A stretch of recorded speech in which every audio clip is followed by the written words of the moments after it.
faut classer l'une démoniaque de Demon Slayer, on voit ça ensemble et tout dans cette vidéo. Mais en fait, je crois pas le but de demander à ce qu'on les classe, alors qu'il y a déjà un classement dans le manga, tu vois. Le tweet, c'était classer les lunes supérieures de la moins forte à la plus forte. C'est ça le tweet de base, donc avec les 8 personnages-là.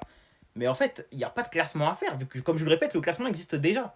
Kokushibo, c'est la plus forte. Je répète, j'ai vu que l'anime, t'as capté, j'ai vu que l'anime, donc j'ai pas lu les scans. Mais Kokushibo, c'est le plus fort. Doma, c'est le deuxième plus fort. Ensuite, c'est Akaza. Ensuite, c'est la lune numéro 4.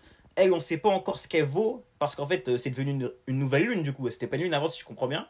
La cinquième, donc c'est lui. Et la sixième, c'est lui. On est bien d'accord. Enfin, c'est Gyutaro, mais c'est aussi elle, tu vois ce que je veux dire. Donc globalement, il n'y a pas de classement à faire, vu qu'il est déjà donné. Elle, je la casse pas, que je sais pas ce qu'elle vaut encore, je sais même pas c'est laquelle, j'ai pas bien vu.